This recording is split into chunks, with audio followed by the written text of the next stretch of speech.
فاش كنقولوا على وهبي مدرب ديال الميطا، هو ماشي مدرب ميطا، مدرب ديال 36 دقيقه. دابا وهبي لعب 6 المباريات مع المنتخب، 4 وديين و2 رسميين. نفس السيناريو كيتكرر، نفس السيناريو كيتعاود الدراري كأن نفس المدرب، اذا نفس الفكر، وبالتالي غادي ناخذوا الفكر ديال هذا المدرب كيلعب بنفس الطريقه. 36 دقيقه الاولى كنمشيو كنبريسيو، كنستغلوا اخطاء ديال الفرقه، كنماركيو في ربع ساعه الاولى. هادشي مزيان. كنضيعوا بزاف لي زوكازيون، ما عندناش النجاح الهجوميه، يعني نقدروا نساليو نص ساعه الاولى ب2-0 3-0 في كاع الماتشات اللي لعبناهم في ليكيب ناسيونال. ولكن راه الدراري من مورا الدقيقه 36 المغرب كيخلعني. الشوط الثاني انا كيخلعني المنتخب، الشوط الثاني ما كيجيش المنتخب. المدرب ما عندوش قراءه في الشوط الثاني، دائما قراءته خاطئه. وانا اللي سال معايا هو الشونجمون دائما كيتعطل. عرفتي راه البارح اول شونجمون غيديروا حتى الدقيقه 84، في الاخر شكون اللي مدخل ليا؟ مدخل ليا الراحمي اللي جايب بفوقيه.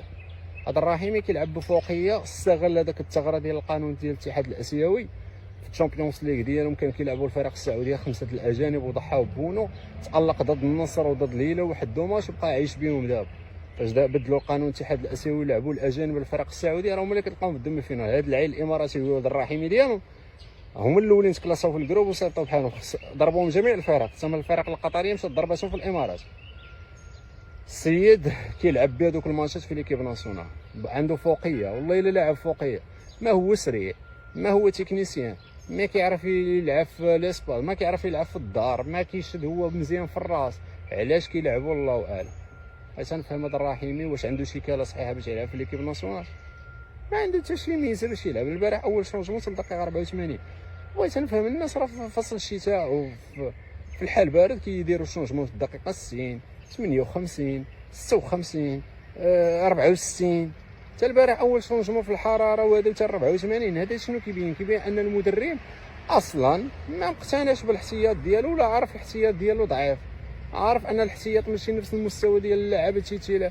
وسيدي راه الفيفا عطيك اللائحه 26 لاعب وزائد 3 في الاحتياط هي 29 لاعب، واللائحه فيها 29 لاعب، وفي الاخر انت واحد، حيت انت الاختيارات ديالك كانت خاطئه في اللائحه. الناس خاصهم يقويو، حيت هاد المسابقات المجمعه سيرتو في فصل الصيف والحراره راه خاصك ما ديرش الاجهاد البدني للاعبين. الناس كيختاروا اللائحه. يعني البارح انا منتخب اسكتلندا المدرب ديالهم كيبدل والاخر كيتفرج فيه، والبارح كيبان لك دياز ما بقاش يكمل، خاصو يخرج. كيبان لك الاخر السيباري ما بقاش يكمل، خاصو يخرج. في الاخر انت كتفرج فيهم. دابا راه كتهضر على هادشي في وقت الرباح، حيت انا متاكد فاش غتكون الخساره عاد غادي يخرجوا يهضروا. تهضر معايا في وقت الرباح، عطينا. راه فاش كنقول لك المدرب ضعيف، راه المدرب ضعيف. راه هادشي قلنا حتى مع بني هاشم في الوداد، راه كان كيربح الماتشات فارعين راسنا. كنقول لهم هذا المدرب راه الوداد كتلعب ما كتقدرش تلعب 2 ماتش في وسط السيمانه. راه شو دابا كتلعب الا لعبت كل 3 ايام ولا يومين ماتش ما كتخسرهم بجوج، ما كتقدرش، حيت كتقول لهم راه الفرقه ما مخدوماش. كذلك هذا المنتخب ما مخدومش، عندهم مشاكل بزاف في الشوط الثاني. ماشي ماتش ماشي جوج، دابا كيتكرر المشكل كيتكرر دابا، وماشي ماتش ماشي جوج وباقي. هو زيد بالنسبه للنقاط التاهل 4 النقاط. راه النظام الجديد راه غادي تقساو غير 4 من 12 جروب من 8، يعني 4 النقاط كافيه انك باش تتاهل، وحتى 3 النقاط غير ما تكونش عندك الناقص. حتى 3 النقاط هي غير ما يتسجلوش عليك الاهداف. دابا المغرب في المجموعه ديالو ما عندوش الاحتمال ديال انه ولا جا الاول ولا الثاني يطيح مع الثالثات. عنده احتمال يا اما يطيح مع الاول في الجروب اف ولا الدوزيام جروب اف. من الاخر غادي يطيح يا اما مع هولندا، يا اما مع الجابون، يا اما مع السويد، ولا مع تونس. حيت تونس حسابيا الا ربحوا 2 ماتش غيوليو في كاليفيكاسيون. ولكن هو منطقيا كتبان لكم صعيب، ولكن في عالم كره القدم كل شيء ممكن. اذا المغرب الا جا الاول، الا بغى يجي الاول خاصو يربح بعدا هايتي، خاصو يربحها اكثر من 4-0 ويتسنى البرازيل ما تربحش، والبرازيل تربح اسكتلندا بفرق هدف واحد.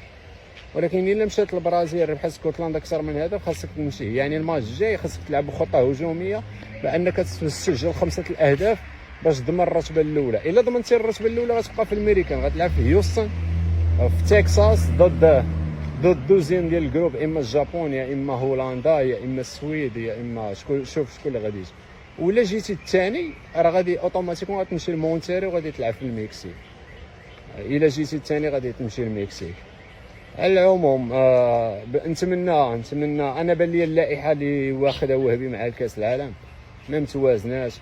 كان بامكانه يدي بوفال، كان بامكانه يدي معمه، هادو كانوا يعاونوه هاد اللعابه سيرتو الاجنحه خصنا نغيرو، خصنا نبدلو. ولكن ما عرفتش حتى الفكر الكروي ديالو بعض المرات كيخربط. راه فاش كتبغي تشونجي باغي تبدل السيباري دخل على الاقل دخل شي واحد اللي غادي اللي وقف ليا لي ستوبور ديال الفرقه. انت راه في الاخر عامو عليك البارح. راه كون كانوا السكوتلانديين غير تقنيا عندهم تقنيات شويه زايده راه يجيبوا التعادل البارح، كانوا اقرب الى التعادل من الرباح ديالو. ولكن هما التقنيات ديالهم على قد الحاسيتو في لالين داتاك وشويه طماع. ما كون كانت طيح ماشي فرقه صحيحه في لالين داتاك راه يكسلو، طيح ماشي فرقه هذا راه دوزيام ميطر يقلبوا عليك الماتش. على العموم تهلاو في رياسكم، الله يعاونكم.